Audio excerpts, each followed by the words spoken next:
want to get to how progressives are taking over the country. Is it in the polling that you're talking about that the majority of us want the same things? Yes. So how do we beat back corporate media, which owns and controls everything? I tell my students, I just had my journalism class, actually I had my talk radio class up today from Hunter College, and we talk about this frequently. You know, there's now very few people owning all media. Even Jeff Bezos owns the Washington Post, right? You know, Elon took over Twitter, which is a media company. You got Facebook over here, which drives much of the misinformation, right? And Cambridge Analytica. Let's not even talk about that. So the billionaires own most of our media. Even though Rupert Murdoch, 92-year-old crusty ass, just stepped down, is still, but he was there for long enough, and his whole family still owns. So media is in the hands of a very few amount of people. When Powell allowed for him in particular to own radio, TV, and a newspaper in the same market, it was Katie bar the door. How do we get it back? Yeah. Cenk? So that's what Chapter 6 is about. Okay, Chapter 6, and Justice is Coming. That's Chapter 6. Okay. So let me explain it as quickly as I can. And by the way, you can get it at TYT. That's like the Young Turks. TYT.com/justice is where people can order it.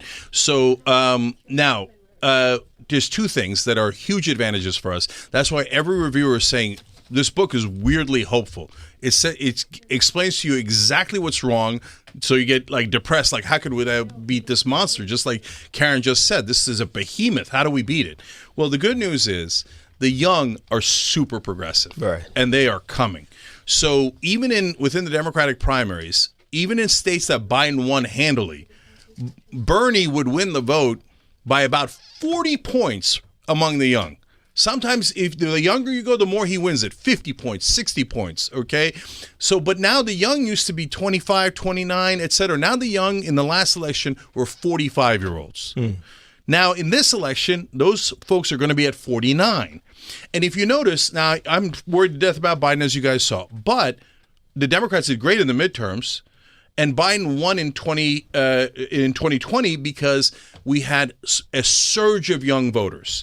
And that surge put them over the top in those three swing states. They won the election for. So, and it's not just about progressives versus establishment Democrats within the Democratic Party. No, Frank Luntz, the top Republican pollster of our lifetimes, his hair is on fire. He's like, Republicans, turn around. That's right. His toupee's on fire. Okay, Karen's 100% right. So he's like, turn around. We've lost all the young. We're going to lose elections from now on. And that is partly why they did the coup attempt. Because it's in their bones. They know they're going to lose. They know by the time we reach 2028, it is good night Irene for the Republican Party. Well, they did the autopsy. They know that the only way to move forward was, because here's the other trick. Most black people, if you're talking demographics, are conservative. You know, we church going, we love the Lord, you know, all of those family value things. Tired of seeing two mommies on the Cheerios commercial, whatever. People, y'all know, okay? The messaging could be so easy for them. You know, Martin Luther King Sr. was a Republican. We can get back to that, right? But they didn't want to do it. They went the opposite. And to your point, though, they come out in droves, and we go, why? I'm voting the same bird, two wings. I can't vote for Biden. I'm going to sit home. I'm going to vote for Cornel West. I'm going to write in my name. So it's all of this where they're completely on the same page. This is a scary time, I feel, for us. Are you scared? Yeah, it's existential for the Republicans. Even though they look ascendant, they're actually on their last legs. The only way that they win is... And the rest of them, even as much as I hate DeSantis, et cetera, none of them have ever tried a coup before. None of them have ever lost and say, I don't give a goddamn. And Trump had a 3-hour meeting about rolling out tanks, about doing martial law against the American people. Okay. Everyone in the room said that they would resign if he did it. That's the only reason he turned around. Next time, he's going to fill the room with a bunch of lackeys who are going to say, oh, yeah, they roll out the tanks. That's why they're going in that direction, because they know it's existential. They're almost done, right? So there's tons of hope out there. But this election, we must unite. Now, normally that's a trick, in my opinion, by the Democratic establishment. They go, oh, yeah, we must unite. I go, okay, great, let's unite around Bernie. They're like, oh, no, we didn't mean him. You have to unite around our guy, not your guy. Why? Well, who agreed to that? But at this point, we got a monster on the other side. And I'm not saying, like, if it turns out that Biden never drops out, no one ever runs against him, and he's the candidate, it is what it is. Cenk, you voting for him? Of course I am. Okay, that's all. I just need to get that on the record. All right. Yeah. 866-801-8255. Let's take some callers because we have a very brilliant audience. Georgia, Kentucky. I'm sure calls. Georgia, Kentucky. Welcome to the Karen Hunter Show. You're on with Cenk Uyger. Kevin Powell is here as well. Hey. Hey, my name is George. I am a 55-year-old male from Louisville, Kentucky. Louisville. I'm looking to, I listen to Young Turks and a lot of things quite often, but respectfully, I have to kind of disagree. I grew up in Kentucky. I'm a voting person in Kentucky for over 20-plus years. What we see going on is the elephant in the room that nobody's speaking about. You speak of specific things that people want, like paid family leave, those things, higher raises, but they're not separating on us on issues like that. What they're separating on is the elephant in the room and the white man's fear of America becoming too black and brown. And I know that to be so because I am in Kentucky, where Andy Beshear has not only benefited us economically, but also stood behind us for a lot of social changes. But what separates them is to put a black man in front of you who will say or be the Uncle Tom to all the specific issues that you just spoke about that don't pertain to everyday living. Wow. Thoughts? So, look, the problem with the Democratic Party is that they do not emphasize their own policies. So if you're right, we're not talking about paid family leave. Why aren't we talking about paid family leave? That's because Biden hasn't fought for it. Kamala hasn't fought for it. None of the Democratic leaders have fought for it. Now, what kind of incompetence does it take to have an issue where you're at 84% and you never even bring it up? So why? So let's walk through that. Why wouldn't they bring it up? Okay, two reasons why. One is one you'll understand it right away, right? Everybody in the audience will, which is that Biden is an old school Democrat, which is kumbaya, we all get along. In every speech, he says, my Republican friends. I want the Republican Party to be stronger. It makes me tear out all my hair. I don't. I want them to be weak. I want us to crush them, and then we'll be good to them afterwards, right? Because we believe in reconciliation, right? We believe in redemption and a path to justice and the righteous stream of justice that Martin Luther King talked about. But first we win, okay? And so, but for the Biden guys, the old school Democrats, they think the way to win is to pretend to be Republican light. Like, oh, I love the Republicans. I'm kind of Republican. No, you're telling everybody to vote for the other side. Stop telling them to vote for the other side. And so they think it's kind of almost rude to talk about your own policies and emphasize them. So that's like just an old school way of thinking that's outdated and doesn't work, et cetera. But there's a bigger factor here. The reality is, and this is why I'm a progressive and against what I would call establishment Democrats or corporate Democrats, those guys are hooked on corporate donors. At 24/7, they're begging corporate donors to give them money. So anything that helps corporations passes. So infrastructure bill is good, but at first it helps corporations. Second, it helps unions. Third, it helps the average American. The semiconductor bill is good, but it's just a giant $54 billion subsidy to corporations. And if it trickles down on you, it may be 20 years later and you'll never know it, right? So everything's going towards corporations. Everything's voting rights. That doesn't help corporations at all. So it's not prioritized. Paid family leave hurts the corporation's bottom line. So they're like, no, I don't care if it's at 98% popularity. I just gave you $1 million. You shut up and don't talk about paid family leave. Like, give me one populist Democrat will win in a landslide. I'll give you two quick examples. One is on the same issue we've been talking about. He comes out and says, you're going to make the moms go back to coal mines and assembly lines the day after they deliver? The day after. That's the current law. 85% of moms have to go back to work the next day. It's insanity. It's insane. No other developed country does it. Most non-developed countries don't do it. Estonia has 82 weeks of paid family leave. We have 0 days. You know what's going to happen? Every independent, most importantly, the independents are going to go, wait a minute, why are the Republicans anti-mom? How, right? Right. And then GM, right now we got the strike going on. Right. You know how much taxes GM has paid on average? 1%. No, we've been talking about this banging that gong because it just doesn't make any sense that there's negotiate, especially the head of Ford. It's $29 million.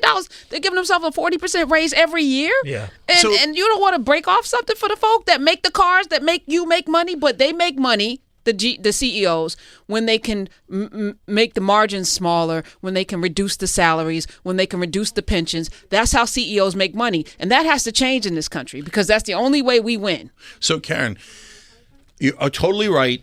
And so let me just give you like 15, 30 seconds of what a Democratic candidate could sound like. And then you tell me if they're more likely to win or less likely to win if they sound like this. Which side am I on? Because Biden and Trump get asked this, right? Which side am I on between the striking workers and the companies? Not a close call. I'm with the American worker. And why doesn't that CEO give the $29 million back if they're struggling? Okay, give me the $29 million back right now, okay? And you pay 1% taxes. You kidding me? I'm going to make you pay all your taxes, okay? You're going to disrespect your workers. You're going to say they're dirt. You're going to say they don't earn the money, but all your CEOs earn $29 million, and all of a sudden they earn it. They got a 40% raise, and now you won't give it to the workers, and you're sitting on $8 billion of profit last year. $8 billion. Where's the money? Where's the money? I dragged the CEO right now in front of a House hearing or a Senate hearing, and you're going to have accountability. Now you tell me, is that guy going to win or not win? Well, that woman probably would win. That's right. That's right. 866-801-8255. Give me Nina Turner, and I'll win this thing in 1 second. You keep stepping in the puddle. You're going well, and then there's the damn pothole. All right. No, she's strong. Give me a strong black stop woman. it. I will win this I'm election. not saying Nina's not strong, but stop. All right, we'll get into it another time. 866-801-8255. Shout out to everybody. All right, Kelvin in Tennessee, you're on. Cenk Uyger is here. Kevin Powell, welcome to the Karen Hunter Show. Hi. Kelvin. Hey. Be ready. Let's go. I'm ready. Okay. First of all, TYT forever. Watch it every day. Love it. Honor to be on the same program with you. Thank you. One thing I wanted to say, and I've heard it and saw it a couple of days on MSNBC, why do the Republicans, even Nikki Haley, who is, by the way, spoiler alert, not a white woman, so much against Kamala Harris? You know, they want Biden to fall over and die, or at least want to scare us into thinking that.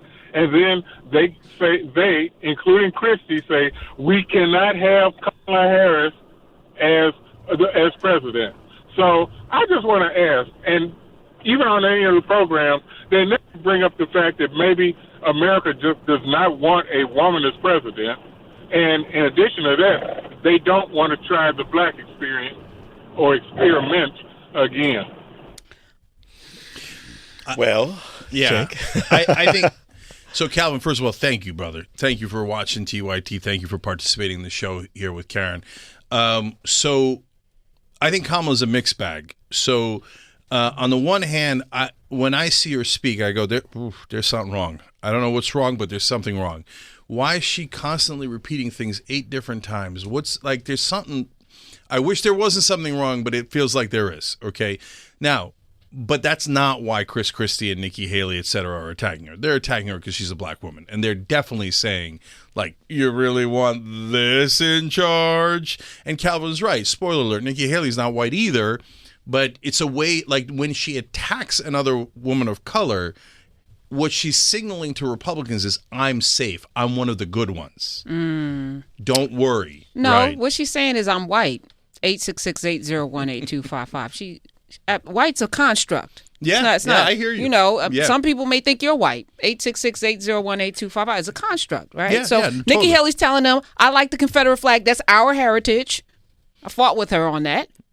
And she's white to them. They have, it's a weird kind of psychosis. Barack Obama had an argument with somebody over how much he was more white than black because he was raised by white grandparents and his mother was white. I had an argument on a golf course in Florida over which made it comfortable for this man to vote for him because he was more white than black. We have a weird nation. I don't know if it's going to continue. Maybe it needs to go away. 866-801-8255. No. Let's go to Chris in South Carolina. We're going to take a break after that. Chris, you're on. Cenk Uyger is here. Kevin Powell is here. Hi. Oh, hey, Karen. It's been a while since I called you. The thing that kind of bothers me about what I'm hearing is that the narrative that's being fed here, that there's zero impetus on the Democratic voter to, if you don't know what the Biden and Harris administration has done, look it up. You know, if you're not on message and you don't understand what's happening, look it up. And it's not that it's not hard to find. It's that we should actually have this a type of society, or be a type of informed voter bloc, that if we're going to criticize something, we should at least look it up first. Hey, is it true that Biden's really not done anything for the black community? Wait, he didn't say that. Let me go look it up first. No, I'm not saying that you did. What I'm saying is that what's giving you, because I feel some tension in the voice, Chris, and I just want to know what most bothers you about what you're hearing today. What most bothers me about it is the people that are going to show up in November of 2024 on the other side don't need to be convinced of anything. Okay. They already know what they're doing. They know what they're voting for. I agree with you, but to the point, we have a vast country with 320 million plus people. 100 million people sat out the last election. 100 million more people sat out than voted because there is a discomfort with the way the country is being run, and there's also a feeling that my vote doesn't matter, right? And the Republicans are voting right now for Trump. They're not voting Republican. They're voting for Trump. It has nothing to do with Republican ideology, what they've done for the country or not. They're voting their fear and they're voting their whiteness. Period. Full stop. And anyone that can tap into that thinks that they can get that vote as well. But Trump is a singular force, right? He's something unique, and I don't think we've seen this in a while, since probably Reagan. Since Obama, maybe. Yeah. So let me handle Chris's comment in long term and short term. In the long term, I think that is couple phenomenon here. Yeah. So Trump has magnified the bigotry, racism, etc. for sure. There's no question about that. And he's amplified it, and it's motivating people, and they feel power slipping out of their hands, etc. But there is a second part of why Trump is popular, which is that he told the establishment, F off. And this country hates the establishment. Every poll shows that over 80% hate the establishment politicians. They hate establishment media, etc. And we're whistling past the graveyard. So when the Democrats keep doing corporate stuff, corporate giveaways, and never delivering, they're withering away trust. But most importantly, Chris, it's not whether you and I look things up. We all looked it up, and then after we look it up, we could have debates. I think Biden did 20% of his agenda. You could think he did 60%. That's okay. That's a great debate, right? But that's not the issue, because in the short term, we have got to get people to vote, and just saying to them, go look it up, isn't going to help. Right. Because the people that are looking it up are already voting. They're the high propensity voters. The people not voting are the ones that don't look it up and aren't going to look it up. So you have to appeal to them. You have to win their vote. You have to win it. How do you win it? You win it by delivering. You win it by speaking the way that I spoke before, where you connect with the average guy and you show them that you're fighting for him. You know what our audience says? Number one thing they say about Biden is, on things like higher minimum wage, paid family leave, voting rights, they say, get caught trying. Okay, like if you tried and your best, and we saw you fighting the Republicans tooth and nail, and you lost, we love you, brother. It's okay, right? Then you lost. But he didn't get caught trying. He barely tried at all. And then that's what frustrates people. And most importantly, that has the folks that are hard to reach, the ones that are the least likely to vote. It just puts them out of politics completely. Well, if y'all want more of this, Justice is Coming. That's the book. I want to leave people with something to chew on. How progressives are going to take over the country, and America is going to love it. It's all in here, chapter and verses. Man, put it down. Cenk Uyger, thank you for being here today. It's a pleasure meeting you. I think it's your first time on the Karen Hunter Show. It is. All right, then come back. Absolutely. You have an open seat. Let's keep having these debates. We got to keep talking. This is what this country's about. Nice to meet everyone in this.